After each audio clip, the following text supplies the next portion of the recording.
नमस्कार, सुन लो यूपीएससी में स्वागत है।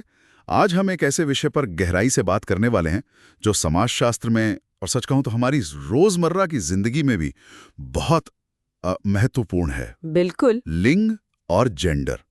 अक्सर लगता है कि ये एक ही बात है ना? पर क्या वाकई ऐसा है? ये बहुत आम कंफ्यूजन है। हाँ। और इसी को समझने के लिए आज हम यहाँ हैं। हाँ, और हमारे पास जो स्रोत सामग्री है वो है चैप्टर 2 सेक्स एंड जेंडर। तो ये कोई हवाई बात नहीं होगी। हम सीधे टेक्स्ट पर आधारित एक विस्तृत विश्लेषण करने वाले हैं। सही कहा। हमारा मकसद है कि इस चर्चा के बाद सुनने वाले सिर्फ सेक्स और जेंडर का फर्क जान ना लें, बल्कि ये महसूस करें कि समाज इसे कैसे बनाता है, कैसे गढ़ता है। बिल्कुल। तो मतलब एक तरह से हम इस पूरे कॉन्सेप्ट को खोलकर देखने वाले हैं। Let's unpack this. एग्जैक्टली। चलिए शुरू करते हैं। अच्छा, चैप्टर की शुरुआत में ही एक दिलचस्प जिक्र है बाइबल की कहानी का। ईडन गार्डन में जो ओरिजिनल सिन हुआ उसका दोष महिला पर डाला गया। जेनेसिस 3.16। समाजशास्त्री इसे कैसे देखते हैं? क्या ये सिर्फ एक कहानी है या इसका कुछ गहरा मतलब है? ये एक बहुत अच्छा पॉइंट है शुरू करने के लिए। देखिए, समाजशास्त्री इसे सिर्फ एक धार्मिक कहानी नहीं मानते। वो इसे एक उदाहरण की तरह देखते हैं कि कैसे हमारी संस्कृति, हमारे मिथक ये तय करते आए हैं कि समाज में महिलाओं की स्थिति क्या होगी, उनकी भूमिका क्या होगी। मतलब ये कहानियां एक तरह से जस्टिफाई करती हैं मौजूदा सामाजिक व्यवस्था को। हाँ बिल्कुल। ये महिलाओं की अधीनता को या पुरुषों के प्रभुत्व को प्राकृतिक या ईश्वर प्रदत्त जैसा दिखाने की कोशिश करती हैं। एक तरह का माइथोलॉजिकल जस्टिफिकेशन, जैसा आपने कहा। और समाजशास्त्र का काम है इसी प्राकृतिक लगने वाली चीज पर सवाल उठाना, ये पूछना कि क्या ये वाकई प्राकृतिक है या समाज ने बनाया है। और यही पर वो फर्क समझना जरूरी हो जाता है, सेक्स और जेंडर का। एकदम सही, क्योंकि आमतौर पे लोग सोचते हैं कि जो जैविक अंतर हैं वही सारे व्यवहार के अंतरों की जड़ हैं। हाँ, जैसे महिलाएं बच्चे पैदा कर सकती हैं, पुरुष नहीं कर सकते, या शारीरिक ताकत में औसतन पुरुष ज्यादा मजबूत माने जाते हैं। तो लगता है कि बस यही अंतर हैं जो सब कुछ तय करते हैं। सही। और इसी जैविक अंतर को समाजशास्त्र में सेक्स कहा जाता है। मतलब biological difference, chromosome XX, XY, hormones, oestrogen, testosterone, हमारी शारीरिक रचना, प्रजनन अंग, ये सब। ठीक है, ये तो हुआ सेक्स, मेल और फीमेल। हाँ। लेकिन फिर आता है जेंडर, और यहाँ रॉबर्ट स्टोलर का काम बहुत महत्वपूर्ण है। उन्होंने 1968 में इस फर्क को साफ किया। स्टोलर 1968, हाँ बताएं। स्टोलर ने कहा कि जेंडर एक मनोवैज्ञानिक और सांस्कृतिक शब्द है। इसमें वो सब कुछ आता है जिसे हम पुल्लिंग या स्त्रीलिंग मानते हैं: गुण, व्यवहार, भूमिकाएं, अपेक्षाएं। अच्छा, और सबसे जरूरी बात, स्टोलर ने कहा कि ये जेंडर यानी मैस्कुलिनिटी और फेमिनिनिटी जरूरी नहीं कि सीधे सीधे आपके जैविक सेक्स यानी मेल या फीमेल होने से बंधा हो। ये उससे स्वतंत्र भी हो सकता है। हो सकता है, मतलब एक पुरुष जैविक रूप से मेल हो पर उसका व्यवहार या गुण फेमिनिन माने जा सकते हैं, या इसके उलट। बिल्कुल, यही जेंडर की कॉम्प्लेक्सिटी है। सेक्स तो जन्म के समय आमतौर पर तय हो जाता है, लेकिन जेंडर वो है जो हम जिंदगी भर सीखते हैं, निभाते हैं और जिसे समाज हमारे ऊपर आरोपित करता है।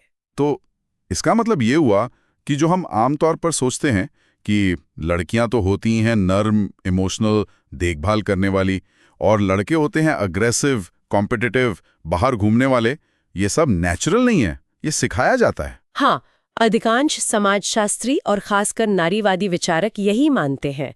इसी को कहते हैं जेंडर की सामाजिक रचना या social construction of gender.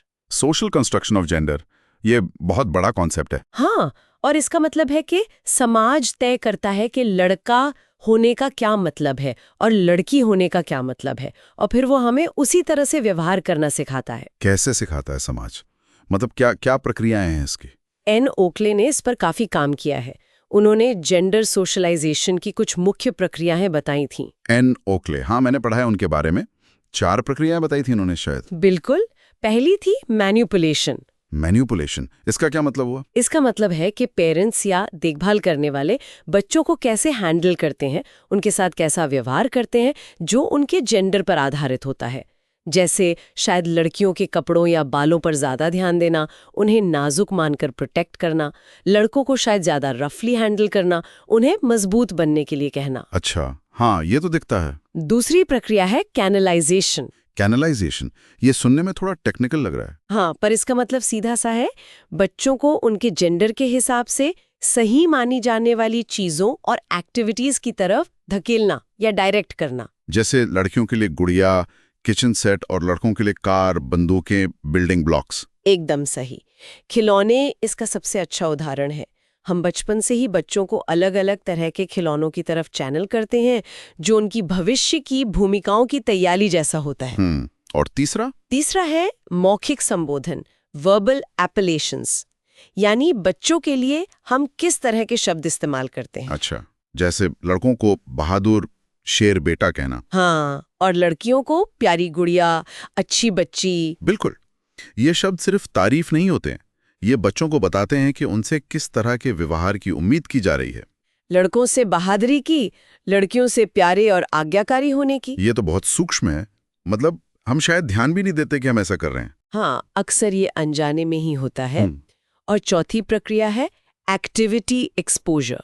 Activity exposure यानी बच्चों को उन गतिविधियों से परिचित कराना जो उनके जेंडर के लिए उपयुक्त मानी जाती हैं। जैसे लड़कियों को माँ के साथ रसोई में या घर के कामों में शामिल करना, और लड़कों को पिता के साथ बाहर के कामों में या खेलकूद में। हाँ, ये देखकर सीखना, रोल मॉडलिंग जैसा। हाँ, बिल्कुल।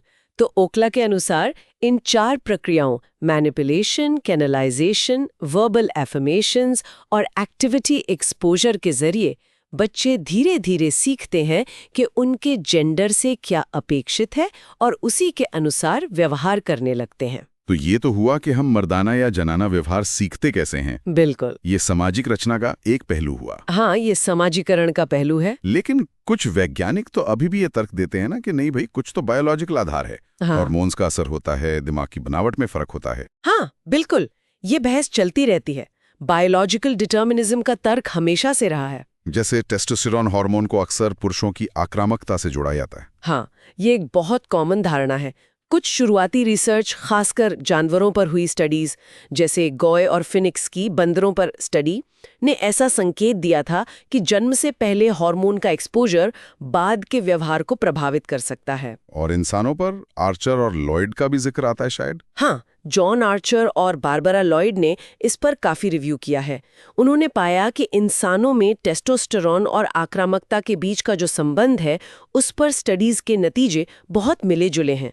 कई स्टडीज में तो कोई सीधा संबंध मिला ही नहीं। अच्छा, मतलब ये उतना सीधा नहीं है जितना माना जाता है। बिल्कुल नहीं। बल्कि हेल्परनेटल की एक स्टडी ने तो ये भी पाया कि टीनेज लड़कों में जब टेस्टोस्टेरोन का लेवल बढ़ता है, तब उनकी आक्रामकता बढ़ती नहीं है। तो ये हार्मोन वाला तर्क बहुत मजबूत नहीं टिकता, खासकर जब हम जटिल मानव व्यवहार की बात करते हैं, जिसमें सामाजिक और सीखा हुआ बर्ताव बहुत अहम होता है। ये तो हार्मोन्स की बात हुई। दिमाग के बारे में भी तो कुछ थ्योरीज हैं, जैसे left brain right brain dominance वाली बात। हाँ, ये भी एक पॉपुलर आइडिया रहा है कि शायद महिलाओं का लेफ्ट हेमिस्फीयर, जो भाषा और वर्बल स्किल्स से जुड़ा है, ज्यादा डोमिनेट होता है, और पुरुषों का राइट हेमिस्फीयर, जो विजुअल स्पेशल स्किल से जुड़ा है, ज्यादा डोमिनेंट होता है। और इसी से ये कहा जाता है कि लड़कियां बोलने में अच्छी होती हैं और लड़के मैप वगैरह पढ़ने में। ग्रे और बफरी का नाम शायद इससे जुड़ा है। हाँ, कुछ शुरुआती रिसर्च ने ऐसे दावे किए थे, लेकिन इस पर भी बाद के शोधकर्ताओं ने सवाल उठाए हैं। जैसे जॉन निकोलसन मानते हैं कि हो सकता है कुछ छोटे मोटे अंतर हों, लेकिन वो इतने कमजोर होते हैं कि सामाजिक कारक, सोशल फैक्टर्स, उन्हें कहीं ज्यादा बड़ा चढ़ा देते हैं। सामाजिक कारक ज्यादा हावी हो जाते हैं। हाँ, और बॉब कोनेल ने तो मेटा एनालिसिस स्टडीज का हवाला देते हुए कहा है कि लड़कों और लड़कियों की वर्बल एबिलिटी यानी मौखिक क्षमता में अंतर लगभग न के बराबर है। तो ये लेफ्ट राइट ब्रेन वाली बात भी बहुत ठोस सबूतों पर आधारित नहीं लगती। एक और चीज थी, कॉर्पस कोलोसम, वो हिस्सा जो दिमाग के दोनों हिस्सों को जोड़ता है। कहा गया था कि वो महिलाओं में मोटा होता है। एडिथ कापलन ने शायद ये कहा था। हाँ, ये दावा भी किया गया था, लेकिन इस पर भी एन फॉस्टर स्टर्लिंग जैसी विद्वानों ने सवाल उठाए हैं। फॉस्टर स्टर्लिंग, उनका नाम पहले भी आया था शायद इंटरसेक्स के संदर्भ में। हाँ, बिल्कुल। वो जेंडर और बायोलॉजी के इंटरसेक्शन पर बहुत महत्वपूर्ण काम करती हैं। कॉर्पस कॉलोसम वाले दावे पर उनका कहना था कि इसे मापना ही बहुत मुश्किल है और जो स्टडीज थी उनके मेथड्स में कमियां थीं। अच्छा, तो सबूत यहाँ भी कमजोर हैं। हाँ, और अब जो नई तकनीकें आई हैं जैसे पेट स्कैन और एफएमआरआई, उनसे भी दिमाग के लैटरलाइजेशन यानी किस हिस्से का क्या काम है उसमें लिंग के आधार पर कोई बहुत बड़े या निर्णायक अंतर साबित नहीं हो पाए हैं। कॉर्डेलिया फाइन और सोमर एट ऑल का काम इस ओर इशारा करता है कि दिमाग बहुत प्लास्टिक होता है, मतलब अनुभव और सीखने से बदलता है, और स्त्री पुरुष के दिमाग में अंतर सामाजिक अनुभवों से ज्यादा जुड़े हो सकते हैं बजाय जन्मजात बनावट के। वाह, मतलब बायोलॉजिकल तर्कों की नींव उतनी मजबूत नहीं है जितनी आमतौर पर मानी जाती है। सही कहा। कम से कम मौजूदा वैज्ञानिक सबूत तो यही इशारा करते हैं कि व्यवहार में जो बड़े अंतर हम देखते हैं उन्हें सिर्फ बायोलॉजी से एक्सप्लेन करना बहुत मुश्किल है। सामाजिक और सांस्कृतिक कारक कहीं ज्यादा बड़ी भूमिका निभाते लगते हैं। तो अगर बायोलॉजिकल आधार कमजोर है और हमने ओकले की प्रक्रियाओं से समझा कि जेंडर सीखा जाता है, तो क्या कहानी यही खत्म हो जाती है या और भी कुछ है? नहीं, कहानी और भी गहरी है। ओकले ने बताया कि हम मर्दाना या जनाना व्यवहार कैसे सीखते हैं, लेकिन कुछ विचारक इससे भी एक कदम आगे जाते हैं। अच्छा, कौन है वो और क्या कहते हैं? यहाँ केस्लर और मैकेना का काम बहुत दिलचस्प है।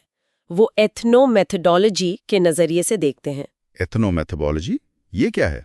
एथनोमेथोडोलॉजी समाजशास्त्र का एक तरीका है जो ये देखता है कि लोग अपनी रोजमर्रा की जिंदगी में दुनिया को कैसे समझते हैं और कैसे व्यवस्थित करते हैं। ये उन तरीकों पर ध्यान देता है जिन्हें हम अक्सर मानकर चलते हैं, टेकन फॉर ग्रांटेड। ओके, तो केस्लर और मकेना जेंडर को इस नजरिए से कैसे देखते हैं? वो कहते हैं कि सिर्फ जेंडर व्यवहार सीखना ही सामाजिक नहीं है, बल्कि किसी को पुरुष या महिला के रूप में पहचानना या मानना, एट्रीब्यूट करना भी एक सामाजिक प्रक्रिया है। ये बस दिया हुआ या साफ नहीं है। मतलब हम किसी को देखकर जो तुरंत तय कर लेते हैं कि ये पुरुष है या महिला, वो भी सीखा हुआ है, वो ऑटोमेटिक नहीं है। हाँ, उनका यही तर्क है। वो कहते हैं कि ऐसा कोई एक अचूक नियम या क्राइटेरिया नहीं है जो हमेशा साफ साफ बता दे कि कौन पुरुष है और कौन महिला। हम असल में बहुत सारे सामाजिक संकेतों, सोशल क्यूज को पढ़कर ये निर्णय लेते हैं। और इस बात को साबित करने के लिए उन्होंने किसका अध्ययन किया? उन्होंने ट्रांससेक्सुअल्स लोगों का अध्ययन किया। ट्रांससेक्सुअल्स वो लोग होते हैं जिनकी जेंडर पहचान उनके जन्म के समय नियत सेक्स से अलग होती है। हाँ, तो उनके अध्ययन से क्या पता चला? उन्होंने दिखाया कि कैसे ट्रांससेक्सुअल व्यक्ति सफलतापूर्वक समाज में अपने द्वारा पहचाने जाने वाले लिंग, जिस लिंग के रूप में वो खुद को देखते हैं, के सदस्य के रूप में स्वीकार किए जाने के लिए काम करते हैं। वो बहुत सारे सामाजिक संकेतों का इस्तेमाल करते हैं, जैसे अपनी सार्वजनिक पहचान, पब्लिक आइडेंटिटी बनाना, अपने शारीरिक हाव-भाव और पहनावे, बॉडी मैनेजमेंट को उस जेंडर के अनुरूप ढालना, अपने अतीत को इस तरह से प्रस्तुत करना, मैनेजमेंट ऑफ पास्ट, कि वो उनकी मौजूदा पहचान से मेल खाए, और अपने निजी शरीर, प्राइवेट बॉडी, जो शायद उनकी पहचान से मेल ना खाता हो, उसे छिपाना। अच्छा, तो ये सब करके वो समाज को मनाते हैं कि वो उस जेंडर के हैं जिसका वो दावा करते हैं। एक तरह से हाँ, और ये दिखाता है कि जेंडर की पहचान कितनी परफॉर्मेटिव है, कितनी सामाजिक रूप से निर्मित, सोशली कंस्ट्रक्टेड है। ये सिर्फ जननांगों पर आधारित नहीं है। हम असल में हर समय जाने अनजाने जेंडर का आरोपण, जेंडर एट्रीब्यूशन कर रहे होते हैं दूसरों पर और खुद पर। ये तो बहुत ही गहरा विचार है कि जेंडर सिर्फ अंदर महसूस करने की चीज नहीं, बल्कि बाहर दिखाने और दूसरों से मनवाने की भी प्रक्रिया है। बिल्कुल, और ये हमें जेंडर की बाइनरी सोच कि सिर्फ पुरुष या महिला ही होते हैं, उस पर भी सवाल उठाने पर मजबूर करता है। और यहीं पर शायद एन फॉस्टर स्टर्लिंग का काम फिर से आता है, खासकर इंटरसेक्स लोगों के संदर्भ में। हाँ बिल्कुल, अपनी किताब सेक्सिंग द बॉडी में फॉस्टर स्टर्लिंग इसी बाइनरी सोच, ड्यूनिस्टिक व्यू को चुनौती देती हैं। वो कहते हैं कि जैविक रूप से भी सेक्स उतना सीधा साधा नहीं है जितना हम मानते हैं। इंटरसेक्स लोग कौन होते हैं? इंटरसेक्स वो लोग होते हैं जिनके क्रोमोसोम, हार्मोन, ये शारीरिक अंग पूरी तरह से टिपिकल पुरुष या महिला पैटर्न में फिट नहीं होते। उनमें दोनों के कुछ लक्षण हो सकते हैं या कुछ अलग तरह के कॉम्बिनेशन हो सकते हैं। अच्छा, तो फॉस्टर स्टर्लिंग क्या कहती हैं उनके बारे में? वो आलोचना करते हैं उस मेडिकल प्रैक्टिस की जिसमें इंटरसेक्स शिशुओं पर अक्सर जन्म के तुरंत बाद सर्जरी कर दी जाती है ताकि उन्हें किसी एक बॉक्स पुरुष या महिला में फिट किया जा सके। उनका कहना है कि ये सर्जरी शारीरिक और मनोवैज्ञानिक रूप से हानिकारक हो सकती हैं और ये दिखाती हैं कि समाज दो लिंगीय व्यवस्था को बनाए रखने के लिए कितना उत्सुक है। मतलब समाज की सहूलियत के लिए बच्चे के शरीर को बदल दिया जाता है। हाँ, उनका यही तर्क है। वो कहती हैं कि किसी को पुरुष या महिला मानने का निर्णय हमेशा सामाजिक संदर्भ, सोशल कॉन्टेक्स्ट पर निर्भर करता है। जैसे खेल प्रतियोगिताओं में लिंग परीक्षण होता है। हाँ, ये तो सुना है। कई बार विवाद भी हुए हैं इस पर। हाँ, मारिया पेटिनो का केस एक मशहूर उदाहरण है। वो एक स्पेनिश हर्डलर थी जिन्हें इंटरसेक्स स्थिति के कारण प्रतियोगिता से बाहर कर दिया गया था, जबकि वो हमेशा एक महिला के रूप में ही रही थी। ये दिखाता है कि असली महिला या असली पुरुष कौन है, ये तय करने के नियम कितने मनमाने और सामाजिक हो सकते हैं। तो कुल मिलाकर कैसलर, मैकेना और फॉस्टो स्टर्लिंग हमें ये दिखा रहे हैं कि जेंडर सिर्फ सीखा हुआ व्यवहार नहीं है, बल्कि किसी को एक लिंग का मानना भी एक जटिल सामाजिक प्रक्रिया है। और ये दो लिंगीय व्यवस्था, बाइनरी सिस्टम, अपने आप में एक सामाजिक रचना है जो जैविक सच्चाई की पूरी जटिलता को नहीं दर्शाती। बिल्कुल सही। ये बायोलॉजिकल डिटर्मिनिज्म को एक और मजबूत चुनौती देते हैं। ठीक है, तो हमने बायोलॉजिकल तर्कों की कमजोरी देख ली, सामाजिकरण की प्रक्रिया समझ ली और जेंडर आरोपण की जटिलता भी देख ली। अब एक और नजरिया है जो अक्सर सुनने में आता है, विकासवादी स्पष्टीकरण या सोशियोबायोलॉजी। इसका क्या कहना है? हाँ, सोशियोबायोलॉजी एक और महत्वपूर्ण दृष्टिकोण है जिसे E.O. विल्सन और डेविड बाराश जैसे विचारकों ने आगे बढ़ाया। ये डार्विन के विकासवाद के सिद्धांत पर आधारित है। डार्विन मतलब सर्वाइवल ऑफ द फिटेस्ट वाली बात? हाँ, उसी लाइन पे। सोशियोबायोलॉजी का मूल तर्क ये है कि पुरुषों और महिलाओं के व्यवहार में जो अंतर हम देखते हैं वो इसलिए हैं क्योंकि उनकी प्रजनन रणनीतियां, रिप्रोडक्टिव स्ट्रैटेजीज अलग-अलग हैं, जो लाखों सालों के विकास के दौरान बनी है। अलग-अलग प्रजनन रणनीतियां, इसका क्या मतलब है? इसका मतलब है कि संतान पैदा करने और उसे पालने में पुरुष और महिला का योगदान और लागत अलग-अलग होती है। सिद्धांत ये कहता है कि पुरुषों के लिए शुक्राणु बनाना आसान है और वो सैद्धांतिक रूप से बहुत सारी संतानों के पिता बन सकते हैं। इसीलिए उनकी रणनीति होती है ज्यादा से ज्यादा महिलाओं के साथ संबंध बनाना ताकि उनके जीन अगली पीढ़ी में जा सकें। इसीलिए वो ज्यादा आक्रामक, प्रतिस्पर्धी और प्रोमिस्क्यूअस होते हैं। अच्छा, और महिलाओं की रणनीति? महिलाओं के लिए अंडाणु बनाना और बच्चे को गर्भ में पालना, जन्म देना, स्तनपान कराना, ये सब बहुत ज्यादा समय और ऊर्जा लेता है। उनके लिए संतान पैदा करने की संख्या सीमित है। इसलिए उनकी रणनीति होती है ऐसे साथी को चुनना जो सबसे अच्छा हो, जेनेटिक रूप से फिट हो और शायद संसाधन भी मुहैया करा सके। इसीलिए वो ज्यादा सेलेक्टिव, देखभाल करने वाली और शर्मीली होती हैं। तो ये सिद्धांत कहता है कि ये व्यवहार हमारे जीन्स में है, विकास के कारण। हाँ, यही उनका मूल दावा है और वो इसे आगे बढ़ाकर आधुनिक समाज की चीजों से भी जोड़ते हैं। जैसे वो कहते हैं कि पुरुष बेवफाई को लेकर ज्यादा पॉजेसिव क्यों होते हैं, क्योंकि वो ये पक्का करना चाहते हैं कि वो अपनी ऊर्जा किसी और के बच्चे को पालने में ना लगाएं। और महिलाएं बच्चों की देखभाल के प्रति ज्यादा समर्पित क्यों होती हैं, क्योंकि उनका इन्वेस्टमेंट ज्यादा है। कुछ सोशियोबायोलॉजिस्ट तो यहाँ तक कहते हैं कि महिलाओं का घरेलू काम करना और पुरुषों का बाहर काम करना भी इसी जैविक आधार का नतीजा है। और वो जानवरों के उदाहरण भी देते हैं शायद। हाँ, बिल्कुल। वो अक्सर जानवरों की दुनिया से उदाहरण लाते हैं अपने तर्कों को सपोर्ट करने के लिए। जैसे बत्तखों में गैंग रेप जैसी घटनाओं का जिक्र करके वो पुरुषों की प्रोमिस्क्यूटी और आक्रामकता को प्राकृतिक बताने की कोशिश करते हैं। सुनने में तो ये थियरी काफी व्यापक लगती है। क्या इसे माना जाता है? देखिए, इसने ध्यान तो खींचा, लेकिन इसकी आलोचना भी जबरदस्त हुई है कई कारणों से। अच्छा, क्या है मुख्य आलोचनाएं? पहली और सबसे बड़ी आलोचना तो यही है कि मानव व्यवहार और जीन के बीच इतना सीधा एक तरफा संबंध साबित करने का कोई ठोस वैज्ञानिक प्रमाण नहीं है। जैसा कि रोज एटॉल जैसे आलोचकों ने कहा, मानव व्यवहार सिर्फ सहज प्रवृत्ति से नहीं चलता। हम सीखते हैं, हमारा पर्यावरण, हमारा कल्चर, हमारे अनुभव, ये सब मिलकर हमारे व्यवहार को आकार देते हैं। हम सिर्फ अपने जीन्स के गुलाम नहीं हैं। हाँ, ये बात तो सही लगती है। इंसान तो जानवरों से अलग है इस मामले में। बिल्कुल। दूसरी आलोचना ये है कि ये सिद्धांत बहुत ज्यादा एथनोसेंट्रिक है। एथनोसेंट्रिक मतलब ये पश्चिमी पूंजीवादी समाज के जो नॉर्म्स हैं, जो व्यवहार हैं, जैसे पुरुषों का कमाना, महिलाओं का घर संभालना, मोनोगैमी, उन्हें ही सार्वभौमिक और प्राकृतिक मान लेता है। ब्लेयर जैसे आलोचकों ने ये पॉइंट उठाया है। और क्या ये सच है? क्या हर समाज में ऐसा ही होता है? बिल्कुल नहीं। एन ओखले ने फिर से यहाँ महत्वपूर्ण काम किया है।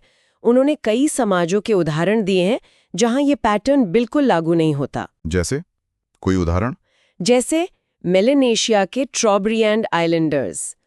वहाँ महिलाएं यौन संबंधों में काफी मुखर होती हैं, पहल करती हैं। वो बिल्कुल भी शर्मीली या कॉय नहीं होती, जैसा सोशियोबायोलॉजी का मॉडल कहता है। अच्छा, ये तो बिल्कुल उलट है। हाँ, तो ये दिखाता है कि मानव यौन व्यवहार कितना ज्यादा सांस्कृतिक रूप से विविध है। उसे एक सिंपल बायोलॉजिकल फॉर्मूले में फिट नहीं किया जा सकता। और जानवरों वाले उदाहरणों का क्या? वो भी तो दिए जाते हैं। तीसरी आलोचना यही है कि जानवरों की दुनिया से जो उदाहरण लिए जाते हैं वो बहुत चयनात्मक होते हैं। चयनात्मक मतलब वो उन्हीं प्रजातियों को चुनते हैं जो उनके सिद्धांत से मेल खाती हैं और उन ढेरों प्रजातियों को नजरअंदाज कर देते हैं जहां व्यवहार बिल्कुल अलग होता है। जैसे जापानी मकाक बंदर, उनमें नर का पद अक्सर उसकी माँ के पद पर निर्भर करता है। नर हमेशा डोमिनेंट नहीं होते। कई मादा वानर अपने क्षेत्र की रक्षा करती हैं, लड़ती हैं और आक्रामक नरों का मुकाबला करने के लिए एकजुट भी होती हैं, जैसा ब्लेयर ने बताया है। तो जानवरों की दुनिया भी उतनी सीधी नहीं है जितना सोशियोबायोलॉजिस्ट दिखाते हैं। तो कुल मिलाकर ये सिद्धांत मानव व्यवहार की जटिलता और सांस्कृतिक विविधता को नजरअंदाज करता है और सबूत भी चयनात्मक हैं। हाँ, और कई नारीवादी विचारक तो इसे लैंगिक असमानता को वैज्ञानिक जामा पहनाने और उसे जायज ठहराने का एक प्रयास मात्र मानते हैं। वो कहते हैं कि ये मौजूदा शक्ति समीकरणों को प्राकृतिक बताकर बदलने की जरूरत को नकारता है। ये तो काफी गंभीर आरोप है। हाँ, पर इन आलोचनाओं में वजन है। सोशियोबायोलॉजी जेंडर को समझने में एक दृष्टिकोण जरूर है, लेकिन इसे अंतिम सत्य मानना मुश्किल है। ठीक है, तो हमने बायोलॉजिकल तर्क देखे, सोशल कंस्ट्रक्शन देखा, सोशियोबायोलॉजी भी समझ ली। अब एक और प्रमुख दृष्टिकोण है कार्यात्मकतावाद, फंक्शनलिज्म। वो जेंडर को कैसे समझाते हैं? जॉर्ज मर्डॉक का नाम आता है इसमें। हाँ, जॉर्ज मर्डॉक एक महत्वपूर्ण कार्यात्मकतावादी मानव विज्ञानी थे। उन्होंने 1949 में 224 अलग-अलग समाजों का अध्ययन किया था। 224 समाज? काफी बड़ा सैंपल है।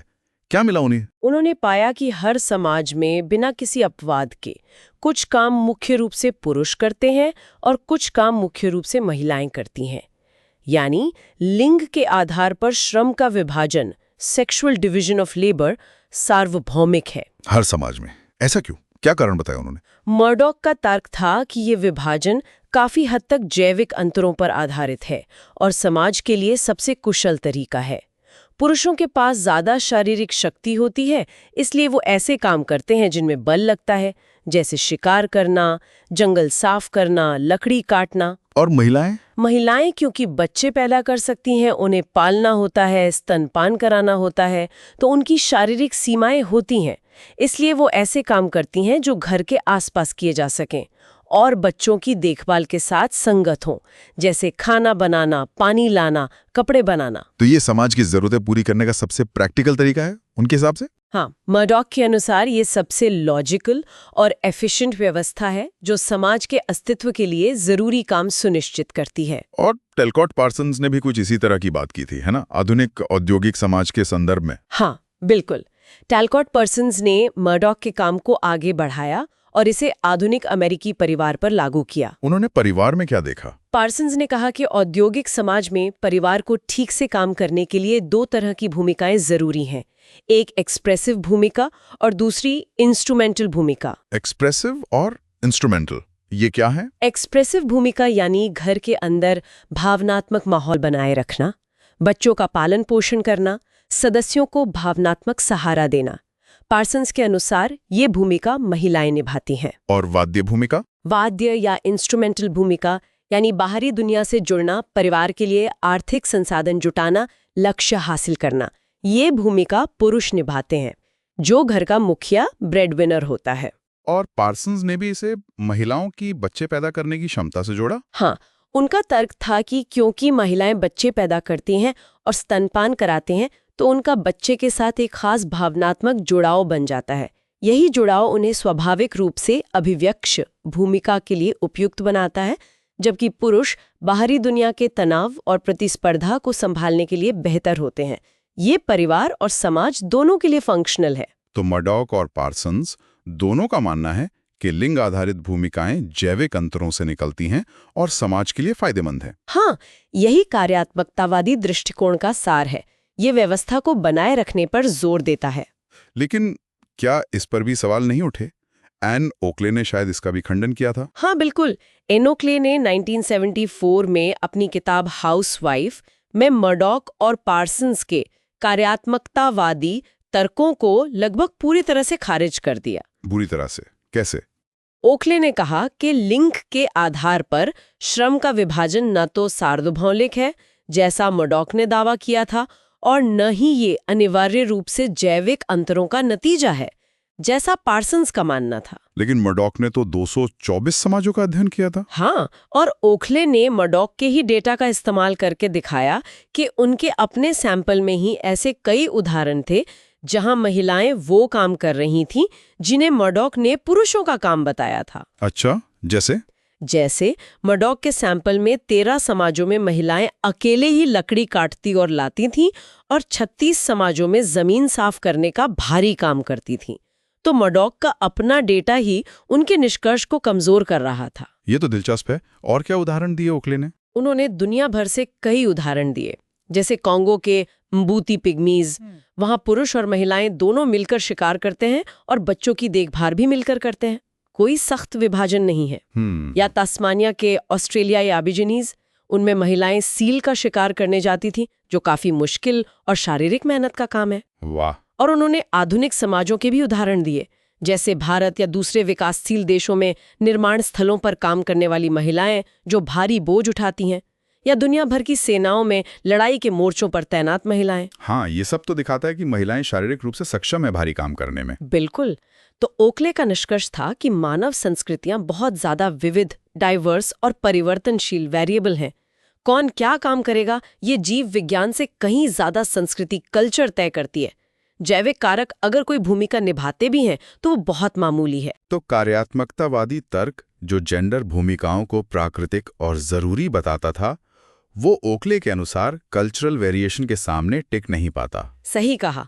ओकले ने दिखाया कि जेंडर भूमिकाएं तयशुदा नहीं हैं, वो बदल सकती हैं और अलग अलग समाजों में बहुत अलग होती हैं।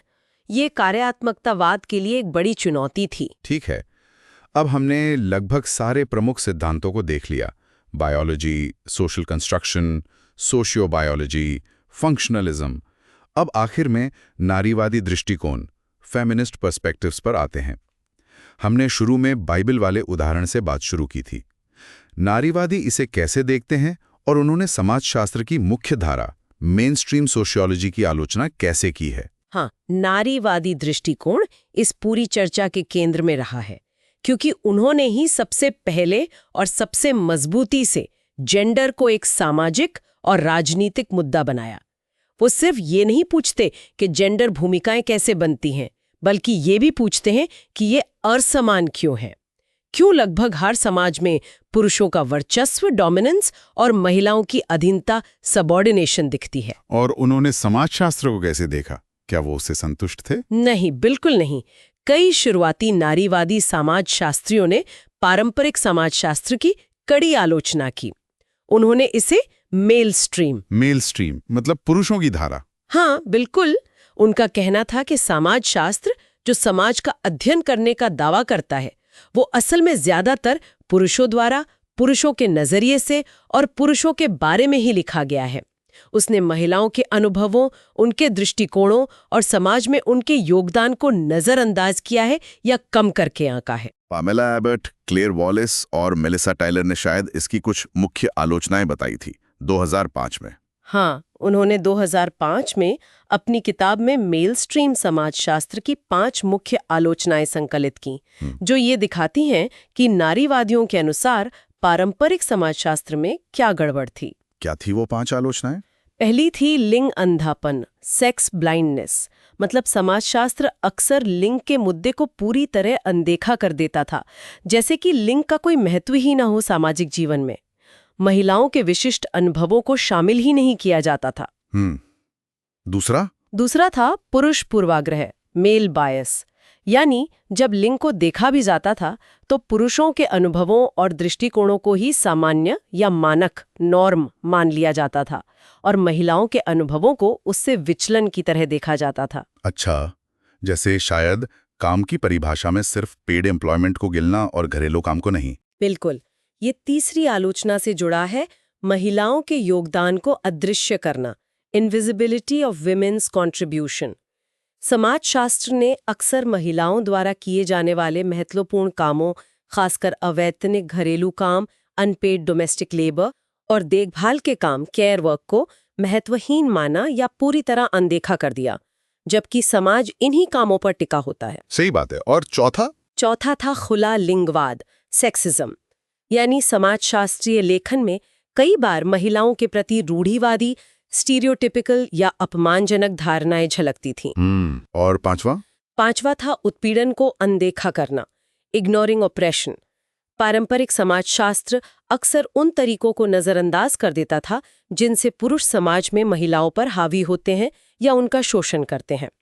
पितृसत्ता, पेट्रियार्की जैसी संरचनाओं को या तो देखा नहीं जाता था या उन्हें स्वाभाविक मान लिया जाता था। तो ये पांचों आलोचनाएं मिलकर दिखाती हैं कि पारंपरिक समाजशास्त्र महिलाओं के नजरिए से कितना अधूरा और पक्षपाती था। हाँ, बिल्कुल।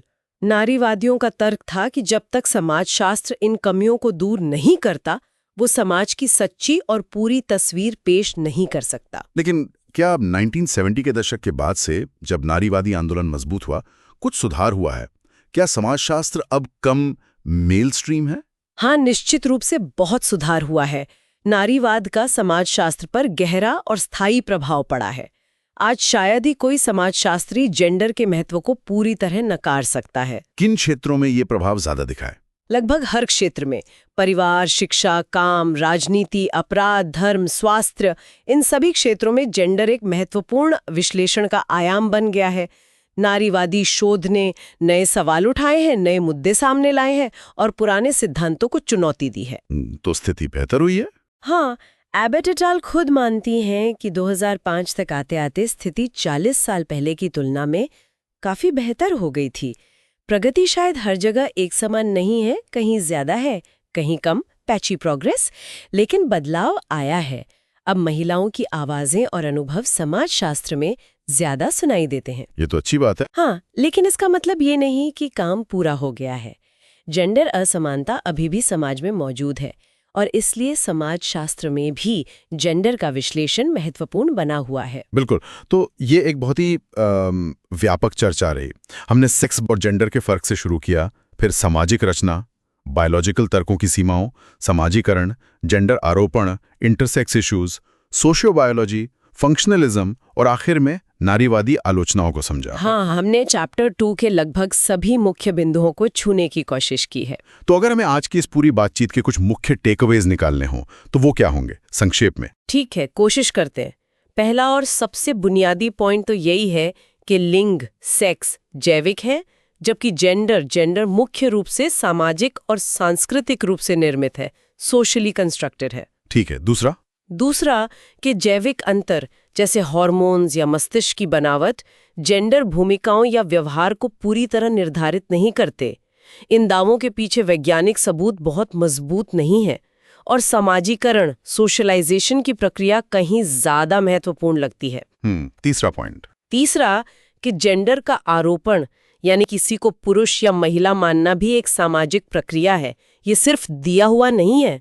ट्रांससेक्सुअल्स और इंटरसेक्स लोगों के अध्ययन इसे उजागर करते हैं और जेंडर की बाइनरी व्यवस्था पर सवाल उठाते हैं। सही। चौथा कि सोशियोबायोलॉजी जैसे विकासवादी स्पष्टीकरण जो जेंडर अंतरों को प्रजनन रणनीतियों से जोड़ते हैं, उनकी कड़ी आलोचना हुई है। वो अक्सर चयनात्मक सबूतों पर आधारित होते हैं, मानव व्यवहार को सरल बनाते हैं और सांस्कृतिक विविधता को नजरअंदाज करते हैं। ठीक है। पांचवा कि कार्यात्मकतावादी फंक्शनलिस्ट्स जैसे मर्डॉक और पार्सन्स ने लिंग आधारित श्रम विभाजन को समाज के लिए जरूरी और कुशल माना था, लेकिन एन ओकले जैसे आलोचकों ने दिखाया कि ये विभाजन न तो सार्वभौमिक है, न ही अनिवार्य, बल्कि ये सांस्कृतिक रूप से बहुत विविध है। और छठा, आखिरी पॉइंट, छठा, कि नारीवादियों ने पारंपरिक मेल स्ट्रीम समाजशास्त्र की इस बात के लिए आलोचना की है कि वो लिंग अंधा रहा है, पुरुष केंद्रित रहा है और उसने महिलाओं के अनुभवों, योगदान और उत्पीड़न को अक्सर नजरअंदाज किया है। हालांकि अब इसमें सुधार हुआ है। बहुत बढ़िया। ये 6 पॉइंट्स इस पूरे चर्चा का सार हैं। लिंग जैविक, जेंडर सामाजिक, बायोलॉजी निर्णायक नहीं, समाजीकरण अहम, जेंडर आरोपण भी सामाजिक, सोशियोबायोलॉजी और फंक्शनलिज्म की सीमाएं, और मेन स्ट्रीम सोशियोलॉजी की नारीवादी आलोचना। हाँ, मेरे ख्याल से ये मुख्य बातें हैं। वाह, ये तो वाकई एक गहरी डुबकी थी लिंग और जेंडर की दुनिया में। मुझे उम्मीद है कि सुनने वालों को भी ये चर्चा जानकारीपूर्ण और दिलचस्प लगी होगी। उम्मीद तो यही है। ये कॉन्सेप्ट्स थोड़े जटिल हो सकते हैं, लेकिन एक बार समझ आ जाए तो समाज को देखने का नजरिया बदल जाता है। और यूपीएससी की तैयारी करने वालों के लिए तो ये बेहद बेहद जरूरी है ना? बिल्कुल। समाजशास्त्री ऑप्शनल के लिए तो ये फाउंडेशनल है ही, लेकिन जीएस पेपर 1 में भारतीय समाज, पेपर 2 में सामाजिक न्याय और यहाँ तक कि निबंध एस्से में भी जेंडर से जुड़े मुद्दे सीधे सीधे पूछे जाते हैं। हाँ, जेंडर समानता, महिला सशक्तिकरण, पितृसत्ता, ये सब समझने के लिए ये बुनियादी कॉन्सेप्ट क्लियर होना बहुत जरूरी है। और जैसा आपने शुरू में कहा था, ये सिर्फ परीक्षा के लिए नहीं है। अपने समाज को, अपने रिश्तों को और हाँ, खुद को बेहतर समझने के लिए भी ये समझ जरूरी है। ये हमें उन धारणाओं पर सवाल उठाने की ताकत देता है जिन्हें हम अक्सर बिना सोचे समझे मान लेते हैं। बिल्कुल सही कहा। तो मेरा सुझाव है कि इस चर्चा को पचाने के लिए इसे शायद दोबारा सुने, नोट्स बनाएं और सबसे जरूरी सोचें कि ये विचार आपके आसपास की दुनिया पर, आपके अपने अनुभवों पर कैसे लागू होते हैं। हाँ, क्रिटिकल थिंकिंग बहुत जरूरी है। और अगर आपको हमारा ये प्रयास, ये गहरी चर्चा पसंद आई तो कृपया सुन लो यूपीएससी यूट्यूब चैनल को लाइक करें। अपने दोस्तों के साथ जो तैयारी कर रहे हैं या इन मुद्दों में रुचि रखते हैं, उनके साथ शेयर करें और हाँ, सब्सक्राइब करना ना भूलें। आपके कमेंट्स का भी इंतजार रहेगा। हमें बताएं कि आपको सबसे दिलचस्प क्या लगा, या क्या कोई ऐसा पॉइंट है जिस पर आप और स्पष्टता चाहते हैं, या आप आगे किन विषयों पर ऐसी ही विस्तृत बातचीत सुनना चाहेंगे। बिल्कुल, आपका फीडबैक हमारे लिए बहुत महत्वपूर्ण है। अगली बार हम इसी चैप्टर के दूसरे हिस्से पर बात करेंगे, जिसमें नारीवादी असमानता के विभिन्न सिद्धांत, पितृसत्ता की अवधारणा, कार्यस्थल में लिंग भेद, नारीवाद का भविष्य और मर्दानगी यानी मस्कुलिनिटी के अध्ययन जैसे मुद्दे शामिल होंगे। हाँ, वो भी बहुत जरूरी और दिलचस्प चर्चा होने वाली है। तो तब तक के लिए पढ़ते रहिए, सोचते रहिए। धन्यवाद। धन्यवाद।